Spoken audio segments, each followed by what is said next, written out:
ವಿಶ್ವಾಸ ಇತ್ತು. ಆದರೆ ಆ ವಿಶ್ವಾಸವನ್ನ ಮೀರಿ ನನಗೇನಿತ್ತ ಒಂದು ವಿಶ್ವಾಸ ಜನ ಯಾವ ರೀತಿ ಸೇರ್ಬೋದು ಅಂತಕ್ಕಂಥದ್ದು, ಅದು ಮೀರಿ ಇವತ್ತು ಈ ನಾಡಿನ ಜನತೆ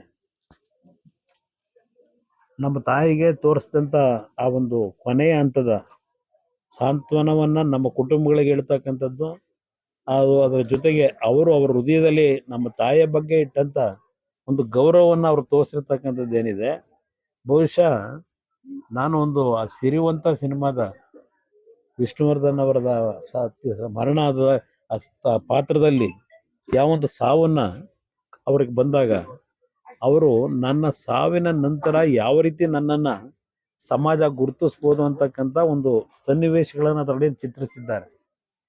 ನಾನು ಯಾವಾಗಲೂ ಅದನ್ನು ಯೋಚನೆ ಮಾಡ್ತೇನೆ. ನಾನು ಸಾರ್ವಜನಿಕವಾಗಿ ಹಲವಾರು ಬಾರಿ ಹೇಳ್ತೀನಿ, ನಮ್ಮ ಆಸ್ತಿ ಈ ನಾಡಿನ ಜನತೆ ಅಂತಕ್ಕಂಥದ್ದು. ಆ ಜನರ ಆಸ್ತಿ ನಮಗೆ ಮುಖ್ಯ ಅಂತಕ್ಕಂಥದ್ದನ್ನ ಏನು ಹೇಳ್ತೀನಿ. ಇವತ್ತು ನನ್ನ ತಾಯಿಯ ಸಾವಿನಲ್ಲಿ ನಮ್ಮನ್ನು ಅಗಲಿ ಹೋಗ್ತಕ್ಕಂಥ ಸಂದರ್ಭದಲ್ಲಿ ಯಾವ ರೀತಿಯಲ್ಲಿ ಒಂದು ಸಮಾಜ ಒಂದು ಒಳ್ಳೆಯ ಕೆಲಸವನ್ನು ಮಾಡ್ತಕ್ಕಂಥವ್ರಿಗೆ ಗೌರವವನ್ನು ಸಲ್ಲಿಸ್ತಾರೆ ಅಂತಕ್ಕಂಥದ್ದನ್ನ ಬಹುಶಃ ನನ್ನ ತಾಯಿ ನೋಡಲಿಲ್ಲ. ಇವತ್ತು ಈ ನಾಡಿನ ಜನತೆ ಯಾವ ರೀತಿ ಅವರನ್ನು ಗೌರವಿಸಿದರು ಅಂತಕ್ಕಂಥದ್ದನ್ನ ಆ ತಾಯಿ ನೋಡೋಕ್ಕಾಗದೇ ಇದ್ರು, ಆ ತಾಯಿಯ ಮಕ್ಕಳಾಗಿ ಇವತ್ತು ಈ ನಾಡಿನ ಜನತೆ ಆ ತೋರಿಸಿದಂಥ ಅವರ ಕೊನೆಯ ಒಂದು ಪ್ರಯಾಣದಲ್ಲಿ ಅವರ ಗೌರವ, ಪ್ರೀತಿ, ವಿಶ್ವಾಸ ತೋರಿಸಿದಂಥದ್ದು. ಸಣ್ಣ ಸಣ್ಣ ಮಕ್ಕಳನ್ನ ಹೆಗಲ ಮೇಲೆ ಕೂರಿಸ್ಕೊಂಡು ಪ್ರತಿ ಹಳ್ಳಿಗಳಲ್ಲಿ ನಮ್ಮ ತಾಯಿಯ ಒಂದು ವಾಹನಕ್ಕೆ ಆ ಮಕ್ಕಳಿಂದ ನಮಸ್ಕಾರ ಮಾಡಿಸ್ತಾ ಇದ್ದಂಥ ದೃಶ್ಯಗಳನ್ನು ನೋಡಿದಾಗ ಅವರ ಬದುಕು ಯಾವ ರೀತಿ ಸಾರ್ಥಕವಾಯಿತು ಮತ್ತು ಅವರನ್ನು ಯಾವ ರೀತಿ ಕಂಡಿದ್ದಾರೆ ನಮ್ಮ ತಾಯಿ ನೋಡೋಕ್ಕಾಗದೇ ಇದ್ರು ನಮ್ಮ ಕಣ್ಣುಗಳು ಇವತ್ತು ನೋಡ್ತು.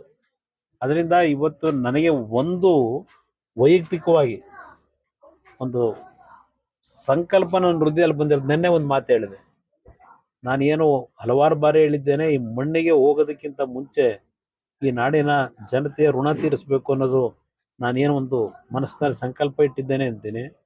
ಅದಕ್ಕೆ ನೆನ್ನೆಯ ಅವರ ಪಯಣ, ಕೊನೆಯ ಪಯಣದಲ್ಲಿ ಆ ಲಕ್ಷಾಂತರ ಕುಟುಂಬಗಳ ಒಂದು ಅವರಿಗೆ ಸಲ್ಲಿಸಿದಂಥ ಗೌರವ ಏನಿದೆ ಅದು ನನ್ನ ಮೇಲೆ ಋಣ ಹೊರಿಸಿದ್ದಾರೆ, ನಮ್ಮ ಕುಟುಂಬದ ಮೇಲೆ ಋಣ ಹೊರಿಸಿದ್ದಾರೆ ಈ ನಾಡಿನ ಜನತೆ. ನಾವು ಹೋಗೋವರಿಗೆ ನಮ್ಮ ವೈಯಕ್ತಿಕವಾದ ಸ್ವಾರ್ಥಗಳನ್ನು ಬಿಟ್ಟು ಜನತೆಯ ಒಂದು ಋಣ ತೀರಿಸ್ತಕ್ಕಂಥದ್ದಕ್ಕೆ ಪ್ರಾಮಾಣಿಕವಾಗಿ ನಮ್ಮ ತಾಯಿಯ ಸಮಾಧಿ ಮುಂದೆ ಇದ್ದು ಕೂತು ಹೇಳ್ತಾ ಇದ್ದೇನೆ, ನನ್ನ ಕ್ಷಣ ಕ್ಷಣವೂ ಈ ನಾಡಿನ ಜನತೆಯ ಒಂದು ಬದುಕನ್ನು ಸರಿಪಡಿಸಲಿಕ್ಕೆ ಪ್ರಾಮಾಣಿಕವಾದ ಪ್ರಯತ್ನ ಪಡ್ತೀನಿ ಅಂತಕ್ಕಂಥ ಮಾತನ್ನು ನಿಮ್ಮಗಳ ಮುಖಾಂತರ ನಾಡಿನ ಜನತೆಗೆ ಹೇಳಲಿಕ್ಕೆ ಬಯಸ್ತೀನಿ. ಇವತ್ತು ಬಹುಶಃ ಯಾವುದೇ ರೀತಿಯ ಅಧಿಕಾರದ ಸನ್ನಿವೇಶಗಳಲ್ಲಿ ಬಂದರು, ಅವರು ಅಧಿಕಾರ ಸುತ್ತಮುತ್ತವೇ ಅವರು ಬದುಕಿ ಬಂದರು, ಆದರೆ ಅಧಿಕಾರದ ಬಗ್ಗೆ ಆಸೆ ಪಡಲಿಲ್ಲ. ಯಾವ ಅಧಿಕಾರ ಅಂತಕ್ಕಂಥದ್ದು ತಿರುಗಿ ನೋಡಲಿಲ್ಲ. ದೇವರಾಯಿತು ಅವರಾಯಿತು ಆ ಬದುಕನ್ನು ಕಂಡಂಥದ್ದು. ಇವತ್ತು ಸಾರ್ಥಕವಾದಂಥ ಬದುಕನ್ನು ಅವರು ಕಂಡಿದ್ದಾರೆ. ಆ ನಿಟ್ಟಿನಲ್ಲಿ ನಮಗೆ ಒಂದು ಉಳಿಸಿರ್ತಕ್ಕಂಥದ್ದು, ಮುಂದೆ ಯಾವ ರೀತಿ ಬದುಕಬೇಕು ನೀವುಗಳು ಅಂತಕ್ಕಂಥ ಒಂದು ನಮ್ಮ ಹೃದಯದಲ್ಲಿ ಇವತ್ತೇನು ಆ ಸ್ಥಾಪಿಸಿ ಹೋಗಿದ್ದಾರಲ್ಲ, ನಮ್ಮ ಮುಂದಿನ ನಡವಳಿಕೆ ಯಾವ ರೀತಿ ಇರಬೇಕು ಅಂತ ಹೇಳಿ ಅದನ್ನು ಮುಂದುವರಿಸ್ತೀವಿ ಅಂತಕ್ಕಂಥದ್ದು ಅವರ ಹೆಸರಿನಲ್ಲಿ ಅನ್ನೋದು ನನ್ನ ಅಭಿಪ್ರಾಯ ಈ ಸಂದರ್ಭ.